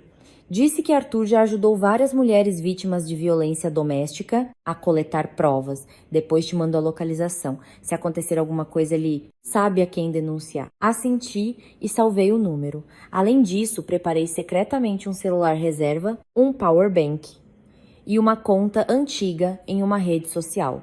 Se Bruno ousasse fazer qualquer coisa, eu deixaria o mundo inteiro ver seu verdadeiro rosto. À tarde, meu celular vibrou. Uma mensagem de Bruno. Mariana, esqueça o que passou. De qualquer forma, já fomos casados. Sei que você está com dificuldades, mas você também não vai conseguir cuidar dessa criança. Li e quase ri. Ainda hoje ele fingia ser bom. Respirei fundo, forçando-me a responder lentamente. Se quer conversar, seja claro. Não tenho mais energia para discutir. Se você realmente quer resolver isso de forma amigável, diga suas condições. Quase instantaneamente, ele respondeu. Nos encontramos na casa antiga da mamãe. O lugar é isolado, ninguém sabe. Levarei os papéis e o dinheiro. Você traz a criança. Deixarei você ir em paz. Olhei para a mensagem, meu coração gelado. Ele mordeu a isca mais rápido do que eu esperava. Pessoas gananciosas sempre acreditam que todo mundo tem um preço. Ele pensava que eu também. Naquela noite, sentei-me por um longo tempo ao lado da cama de Cacá. Ele ainda dormia. Seu rostinho ainda pálido, mas sua mão segurava meu dedo, como se tivesse medo que eu desaparecesse. Curvei-me e beijei sua testa, sussurrando. Me perdoa, mamãe tem que te deixar por um tempo. Mas mamãe promete que vai para que você não precise mais ter medo. Dona Sônia estava atrás de mim. Sua voz engasgada. Eu vou com você. Balancei a cabeça. A senhora fica aqui e cuida do Cacá. A pessoa que o Bruno quer encontrar sou eu. Na noite anterior ao encontro, não dormi. Verifiquei novamente o celular, o gravador, o GPS, o número de Arthur e tudo que pudesse usar para me proteger. Sabia que um passo em falso poderia me fazer perder não apenas as provas, mas também a vida. Mas eu também sabia que a mulher fraca que assinou os papéis, chorando 3 anos atrás, já estava morta. Amanhã eu não iria para implorar por justiça a Bruno. Eu o faria cavar a própria cova. Na noite seguinte, tirei Cacá do hospital, conforme o plano. O médico, na verdade, não concordou. Então pedi apenas permissão para levá-lo por algumas horas, com a condição de sempre carregar seus remédios, prontuário médico e voltar imediatamente se ele tivesse falta de ar. Sinceramente, ao abraçá-lo, saindo do portão do hospital, meu coração parecia ser esmagado. Eu sabia que estava arrastando uma criança doente para um jogo perigoso, Mas se não fosse, assim Bruno nunca mostraria sua verdadeira face. A casa antiga de Dona Sônia estava na escuridão total. Levei Cacá no colo, sentei-me em uma cadeira de madeira no meio da sala. Perto de mim, um celular já estava escondido, transmitindo ao vivo de forma privada para a conta de Arthur. Outro celular estava no meu bolso, gravando áudio desde que chegamos. Daniela estava perto da porta, de cabeça baixa, fingindo ser a pessoa que conseguiu me convencer. Enquanto isso, Dona Sônia se escondia atrás das cortinas velhas na sala de dentro, sua mão trêmula segurando um terço. Por volta das 21h, de fora, ouviu-se o som de uma moto e passos. Bruno entrou primeiro, seguido por seus 2 capangas. Ele usava uma camisa preta, o cabelo penteado para trás, e o sorriso em seu rosto me deu náuseas. Assim que me viu, sentada abraçando Cacá, ele se sentou na cadeira em frente a mim. Mariana, você saber voltar atrás é bom. De qualquer forma, já fomos casados? Não quero ser grosso. Olhei para ele tentando manter a calma. Cacá se aninhou no meu peito. Bruno olhou para a criança de relance e depois se virou para Daniela. Bom trabalho. Mulheres realmente conversam mais fácil com mulheres. Daniela baixou a cabeça. Eu só quero que tudo acabe logo. Bruno riu com cinismo, tirando uma pilha de papéis da pasta. Assine aqui a declaração de renúncia da guarda da criança, o acordo de não reivindicar a herança e não tocar em assuntos antigos. Depois de assinar, te dou R$ 200.000. Considere um sinal do nosso antigo vínculo. Olhei para a pilha de papéis e quase ri. 3 anos atrás, ele roubou meu filho com papéis. 3 anos depois, ele ainda pensava que poderia me silenciar com papéis e dinheiro. Deliberadamente, folheei os papéis lentamente, ganhando tempo. R$ 200.000 para comprar 3 anos do meu sofrimento? Bruno se recostou, começando a ficar impaciente. Não fale assim. Você também não conseguiria cuidar dele. Doente desse jeito, seu dinheiro para o hospital daria para quantos dias? Entregue-o para mim. Sua vida será mais leve. Perguntei baixinho. Se eu entregá-lo, você vai tratá-lo? Ele me olhou como se eu fosse ingênua. Se der para tratar, a gente trata. Se não, depende do destino. Aceite. Daniela mordeu o lábio. Seus ombros pareciam tremer. Na tela do celular, escondido, o número de espectadores da transmissão ao vivo continuava a aumentar. Arthur já havia compartilhado o link com as partes interessadas. Antes que eu pudesse falar mais, Cacá de repente ergueu o olhar. Não sei se foi porque ele ouviu a gravação que eu coloquei de propósito em volume baixo ou porque as crianças são sensíveis à crueldade. Ele olhou para Bruno com os olhos marejados e perguntou com a voz fraca: Papai, é verdade que você quer me vender? A sala ficou em silêncio. O sorriso no rosto de Bruno congelou. Ele olhou para a criança e depois para mim. Seus olhos de repente ficaram afiados como facas. Quem te ensinou a falar assim? Cacá ficou com medo e se escondeu em meu abraço. Sua mão trêmula apontou para o celular escondido na mesa. Nesse exato momento, a gravação de áudio do pendrive soou muito baixa, mas clara. Quando o dinheiro sair, dê um jeito na criança. Joga ele do outro lado da fronteira. O rosto de Bruno mudou instantaneamente. Ele se levantou e avançou em direção ao celular. Abracei meu filho e recuei, enquanto Daniela de repente bloqueou seu caminho. Bruno, chega! Não machuque mais ninguém. Bruno arregalou os olhos, incrédulo que a mulher que antes tinha tanto medo dele ousasse enfrentá-lo. Você me traiu. Daniela chorava, mas não recuou. Eu não te traí. Eu só não quero que meu filho também seja transformado em mercadoria por você. Um tapa forte soou. Daniela caiu no chão. Uma de suas mãos segurava a barriga, seu rosto pálido de dor. Eu gritei, enquanto Bruno já havia tirado um pequeno canivete do bolso. O brilho do aço sob a luz amarela fez Dona Sônia, escondida lá dentro, chorar. Quem me trai morre, gritou ele, com os olhos vermelhos. Se eu não conseguir o dinheiro, ninguém vai viver em paz. Seus 2 capangas avançaram. Mas antes que pudessem me tocar, a porta de madeira foi arrombada. Parados. Solte a faca. A polícia invadiu o local pelo quintal. Ao mesmo tempo, Arthur e algumas outras pessoas apareceram. Um ajudou Daniela, Os outros imobilizaram os dois capangas de Bruno. A mão de Bruno foi torcida para trás. Seu canivete caiu no chão com um som metálico. Pensei que tudo tinha acabado. Mas ao ser algemado, Bruno de repente riu. Uma risada rouca, louca, que fez toda a sala se arrepiar. Ele se virou para mim, depois apontou para a sala de dentro, de onde Dona Sônia saía tremendo. Vocês pensam que eu sou o pior? Perguntem para essa velha. Quem foi a primeira a sugerir esconder o filho da Mariana? Eu congelei. A sala inteira pareceu vazia. Virei-me para Dona Sônia. Ela estava lá, os lábios tremendo, as lágrimas escorrendo abundantemente. Bruno riu com cinismo. Na época, eu ainda estava em dúvida. Foi ela quem disse. Mantenha o neto. Homem, a Mariana é pobre, não merece criar o sangue da nossa família. Foi ela quem mandou dizer que a criança tinha morrido. Para doer uma vez só e acabar. Olhei para Dona Sônia, sentindo como se tivesse acabado de levar um tapa.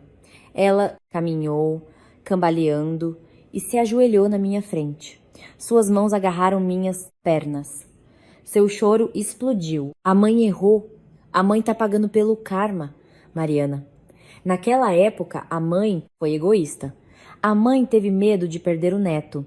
A mãe pensou que a família do pai tinha o direito. A mãe não imaginava que chegaria a esse ponto. Fiquei parada como uma estátua, uma mão abraçando Cacá. Pensei que Dona Sônia tinha apenas sido arrastada para a maldade de Bruno. Acontece que a primeira faca que apunhalou minha vida veio da mulher que estava ajoelhada aos meus pés. Lá fora, as sirenes da polícia soavam. Bruno foi levado para fora, ainda nos olhando com ódio. De repente, Cacá passou os braços ao redor do meu pescoço. Seu corpo ainda tremia, mas sua voz desta vez foi mais clara do que nunca. Mamãe? Essas duas palavras fizeram minhas lágrimas caírem, no meio da casa velha e destruída. Entre o som das sirenes, dos choros e das confissões tardias, abracei meu filho com força.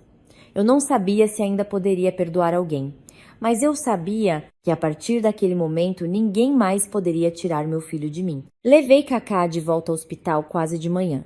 Algumas horas depois, a transmissão ao vivo salva por Arthur se espalhou pelas redes sociais. As pessoas chamavam Bruno de pior que um animal, Renata de uma tia sem coração, e todos os envolvidos naquele plano cruel. Mas no meio da tempestade, não senti satisfação, senti apenas cansaço. Cacá foi internado novamente.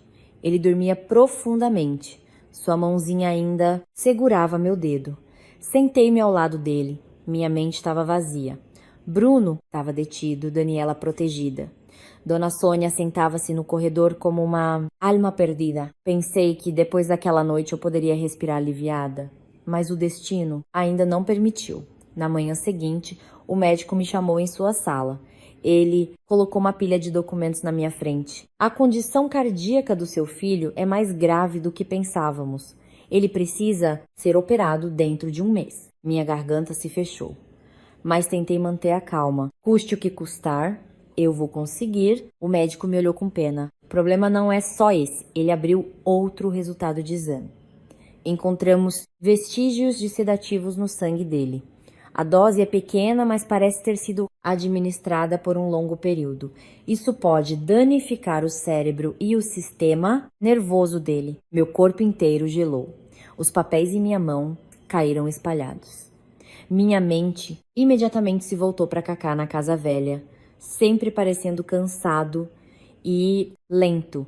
Pensei que era por causa de sua doença. Nunca imaginei que alguém teria a coragem de fazê-lo viver como uma sombra. Pode haver um engano, doutor? Perguntei com a voz trêmula. O médico balançou a cabeça. O resultado é bastante claro. A senhora deveria cooperar com as autoridades. Saí da sala com as pernas bambas. Meu celular vibrou. A polícia me pedia para ir prestar um depoimento adicional. Eles encontraram novas provas relacionadas aos bens de Cacá. Na delegacia, um oficial explicou: suspeitamos que Bruno tenha falsificado documentos para vender a casa que deveria ser de Cacá. Parte do fundo fiduciário também já foi sacada através de transações complexas, mas ele não tinha que esperar até os 5 anos, certo? Mas eles falsificaram um atestado de saúde, a assinatura do guardião e usaram um intermediário para sacar o dinheiro. Parece que planejavam fugir. Fechei os olhos.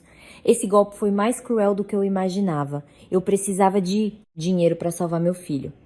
Mas seu próprio pai havia esgotado esses fundos. Naquele momento, a porta ao lado se abriu. Bruno foi levado. Ao me ver, ele não pareceu com medo. Pelo contrário, sorriu com desdém. Mariana chamou ele, em tom de zombaria. Ouvi dizer que a criança precisa de uma cirurgia urgente, né? Levantei-me, mas os policiais me seguraram. Bruno se aproximou e sussurrou. O dinheiro já era. Seu filho também vai morrer em breve. O que você ganhou? Aquelas palavras perfuraram meu coração. Avancei nele com raiva. Os policiais tiveram que me separar. Enquanto era levado, ele riu e disse: Você acha que encontrar seu filho é o fim? Seu inferno está apenas começando. Fiquei paralisada no corredor. Se ninguém estivesse me segurando, eu provavelmente teria desabado. Tudo que eu tinha acabado de recuperar parecia ter se despedaçado. Saí da delegacia sentindo-me vazia. De repente, meu celular tocou. Um número desconhecido. Eu ia recusar, mas por algum motivo atendi. A voz de um homem mais velho soou. É a senhora Mariana? Mãe do Cacá? Quem é o senhor? Sou doutora Arruda, advogado particular do falecido senhor Daniel. Meu coração disparou. Senhor Daniel, meu ex-sogro.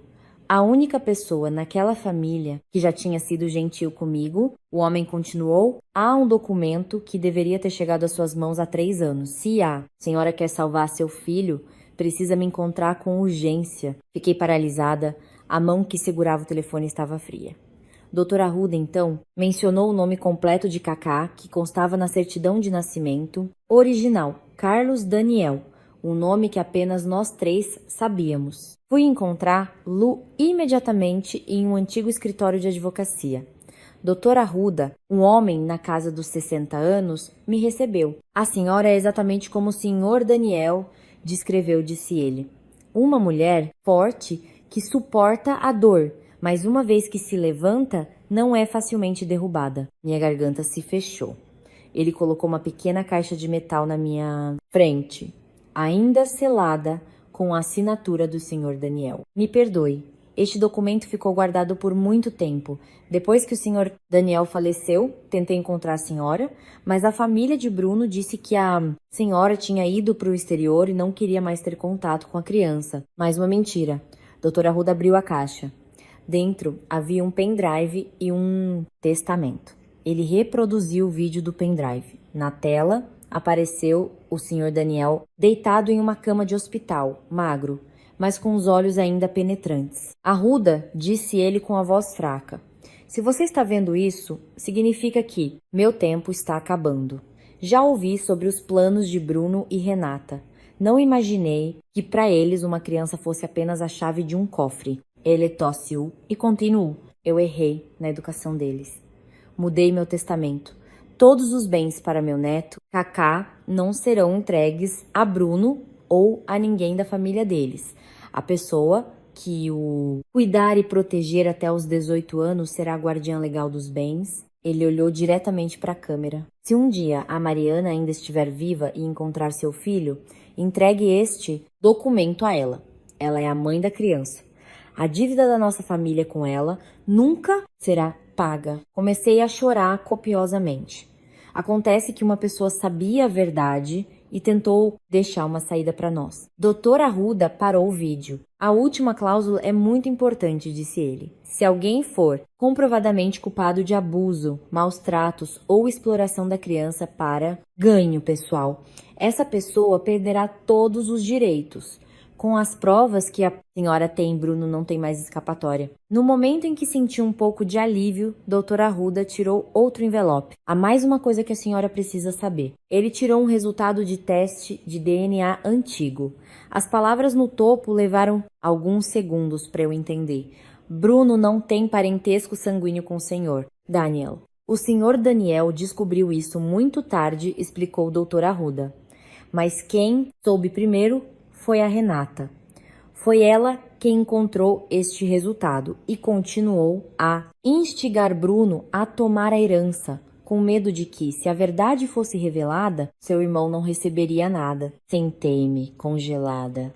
Todas as peças do quebra-cabeça agora formavam um círculo vicioso aterrorizante. Ganância, segredos, traição e mentiras sobrepostas, que acabaram destruindo uma criança inocente em minha vida. Doutora Arruda me olhou com firmeza. Senhora Mariana, se concordar, a partir de hoje, serei o representante legal da senhora e do seu filho.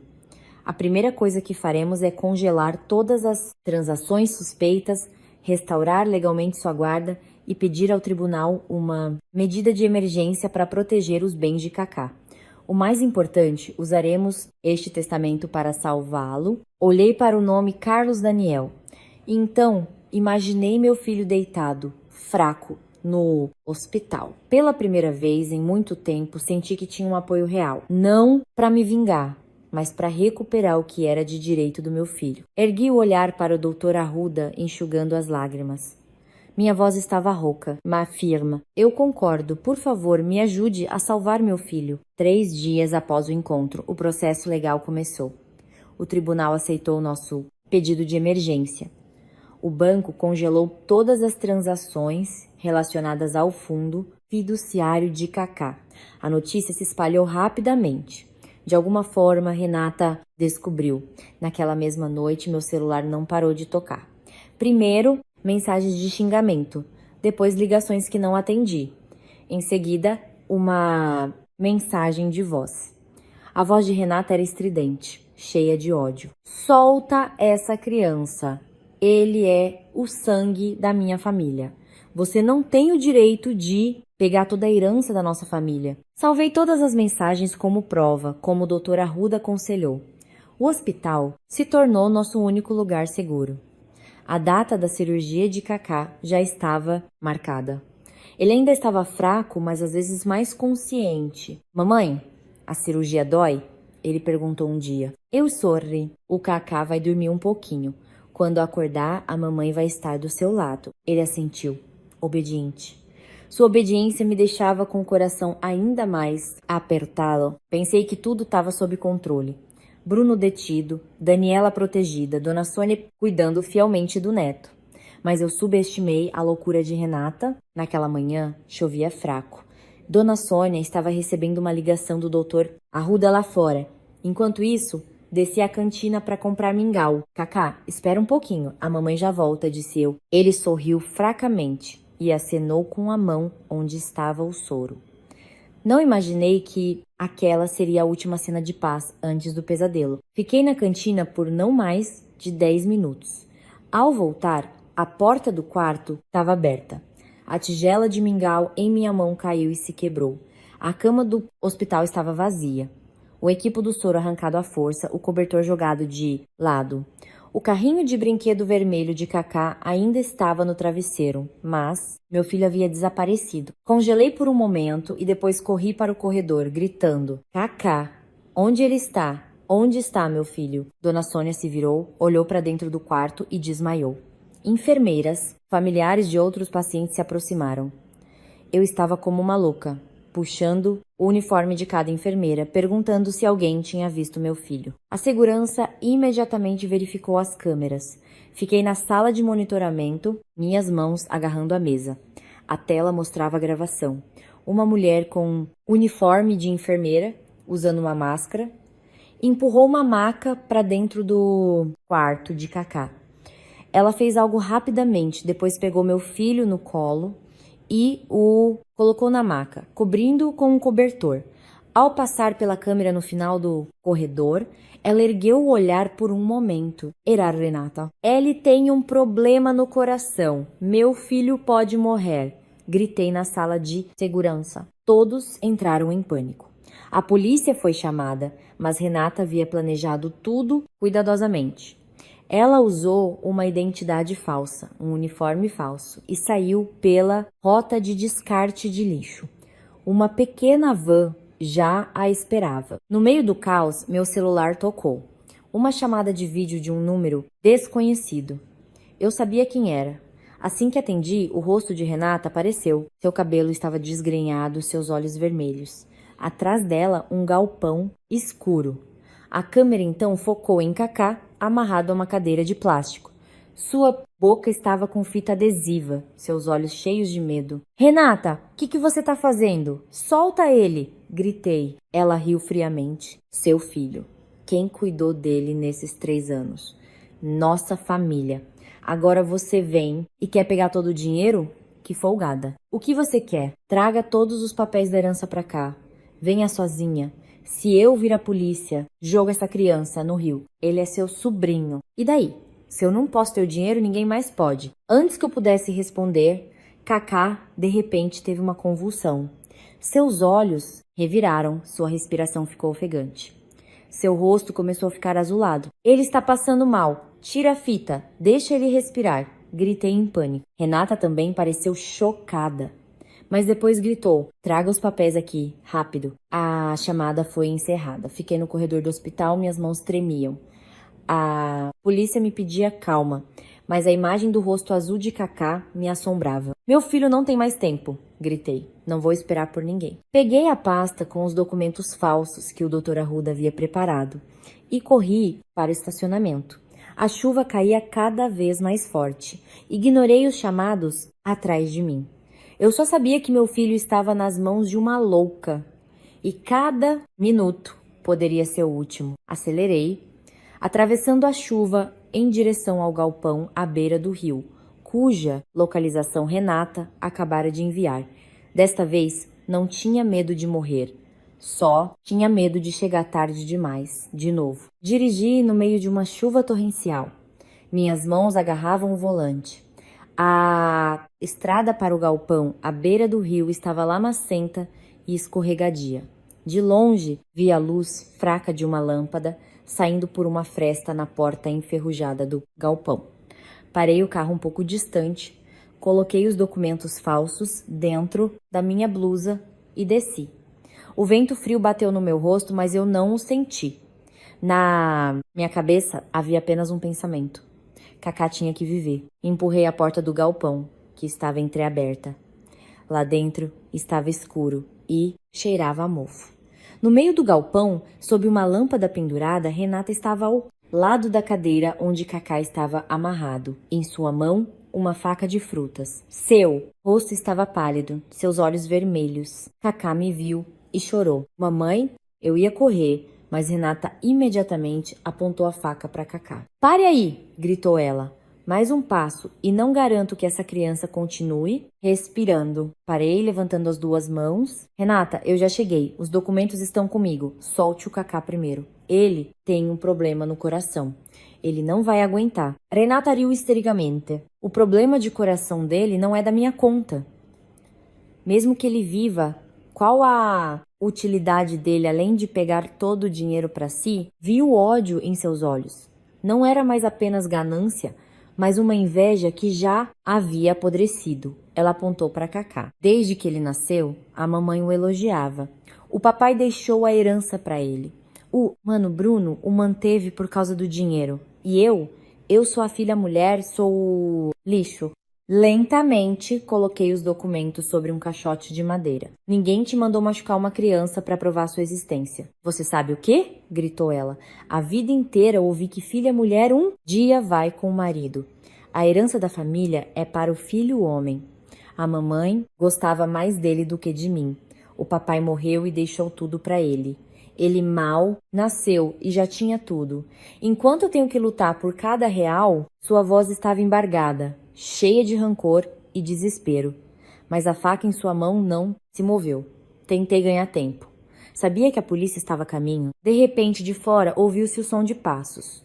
O rosto de Renata mudou. Você trouxe a polícia? Não, vim sozinha. Mas ela já havia perdido o controle. Ela agarrou o cabelo de Kaká, encostando a faca em seu pescoço. Kaká gritou, mamãe, socorro! O grito rasgou meu coração. Ajoelhei-me. Renata, por favor, não machuque meu filho. Naquele momento, a porta dos fundos do galpão se abriu. Dona Sônia entrou, cambaleando, encharcada. De alguma forma, ela conseguiu me seguir.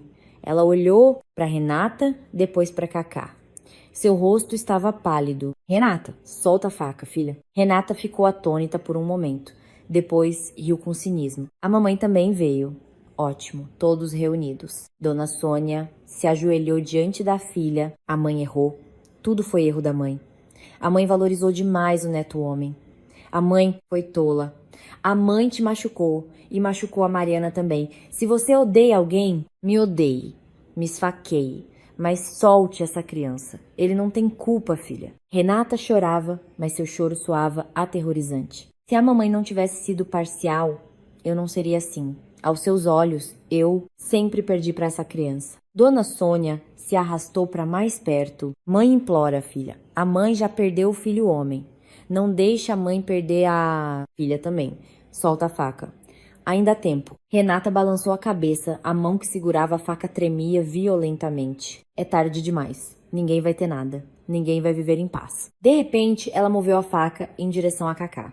Tudo aconteceu muito rápido. Eu pulei, mas Dona Sônia foi mais rápida. Ela se jogou na frente, protegendo Cacá com seu corpo. A faca cravou em sua barriga. O galpão ficou em silêncio. Renata soltou a faca. Seus olhos vidrados olhavam para o sangue que manchava a blusa de sua mãe. Cacá gritou: "Vovó!" Corri para amparar Dona Sônia, que desabava. O sangue escorria por entre meus dedos. Ela agarrou meu pulso. Sua respiração era ofegante. Salve o Cacá. Não deixe o destino dele ser como o da mãe. Chorei enquanto pressionava a ferida. Mãe, não fale mais nada. A senhora vai ficar bem. Mas seus olhos continuavam fixos em Cacá. A porta do galpão foi arrombada. A polícia invadiu, prendendo Renata, que ainda estava sentada, fraca, murmurando. Foi sem querer. Foi sem querer. Eu não ouvia mais nada, porque naquele momento Cacá de repente ficou em silêncio. Olhei para ele. Ele ainda estava sentado na cadeira. Seu rosto azulado, seus olhos vidrados, seu peito quase não se movia. Cacá. Um policial correu e desamarrou. Abracei-o, sentindo seu corpo mole. As sirenes das ambulâncias soavam ao longe. Peguei-o no colo e corri para fora, atravessando a chuva enquanto chorava. Respira, filho.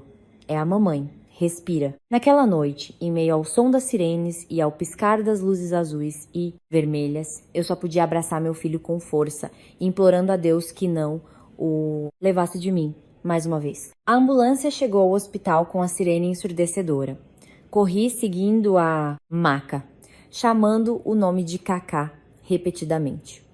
Um médico se virou para mim. A família precisa se preparar. A criança tem que ser operada esta noite. Uma autorização foi colocada na minha frente. Minha mão tremia violentamente ao assiná-la. Eu não pedia mais nada. Apenas implorava que meu filho fosse salvo. No corredor, Dona Sônia também foi levada para a emergência. Antes da porta se fechar, ela ainda conseguiu segurar minha mão. Salve o Cacá. Não se preocupe com a mãe. Fiquei parada entre as duas portas de emergência. De um lado, meu filho. Do outro, a mulher que um dia destruiu minha vida, mas que acabara de se sacrificar por seu neto. Perto da manhã, Bruno foi levado ao hospital para exames. Ao passar pela sala de cirurgia, ele viu a luz vermelha ainda acesa. Pela primeira vez, vi pânico em seus olhos. A criança, como ela está? Perguntou ele, gaguejando. Olhei para o homem que um dia foi meu marido, o rosto em que um dia confiei. Mas, agora para mim, ele era apenas um covarde. Você não merece ser pai, disse eu baixinho. Bruno abaixou a cabeça. Seus ombros tremeram. E então ele chorou. Mas aquelas lágrimas chegaram tarde. 3 anos tarde. Depois, soube pelo Dr. Arruda que Bruno e Renata foram indiciados por vários crimes. Daniela e seu bebê estavam seguros e se tornaram testemunha-chave. Cada pessoa nessa história finalmente teve que enfrentar as consequências de seus atos. A cirurgia de Cacá durou horas. Esperei no corredor, minhas mãos cerradas. Quando o médico finalmente saiu, eu mal conseguia ficar de pé. Ele tirou a máscara. Seu rosto estava cansado, mas seus olhos se suavizaram. Parabéns, senhora. Seu filho passou pela fase crítica. Caí de joelhos no meio do corredor. Toda a minha força parecia ter se esgotado. Chorei como nunca. Chorei pelos 3 anos perdidos e agradeci por finalmente poder ouvir uma boa notícia. Alguns dias depois, o Dr. Arruda resolveu todas as questões legais. Os bens de Cacá foram garantidos em um fundo fiduciário especial para seu tratamento e educação. Não peguei um centavo para mim. Usei parte da indenização para fundar uma pequena instituição de caridade para crianças vítimas de violência. Após se recuperar, Dona Sônia alugou um pequeno quarto perto de onde eu morava. Todas as manhãs ela vinha trazer mingau ou frutas. E depois sentava-se silenciosamente na varanda, observando Cacá aprender a andar novamente após a cirurgia. Ela nunca me pediu perdão. Eu também nunca prometi nada. Apenas deixamos o tempo curar as feridas à sua maneira. Numa tarde, o sol brilhava suavemente. Cacá estava mais saudável, suas bochechas começando a corar, sua mãozinha segurando firmemente a minha enquanto caminhávamos lentamente pelo parque. Ele apontou para uma borboleta e riu. Ah, risada, que por 3 anos senti falta em meus pesadelos. Olhei para ele, meu coração cheio de uma gratidão transbordante. O caminho à nossa frente ainda era longo. Haveria cicatrizes que talvez nunca desaparecessem completamente. Mas, enquanto eu pudesse segurar esta pequena mão, enquanto eu pudesse ouvir sua risada, eu sabia que poderia enfrentar qualquer coisa. Eu não estava mais sozinha. Eu tinha um Cacá e o Cacá me tinha.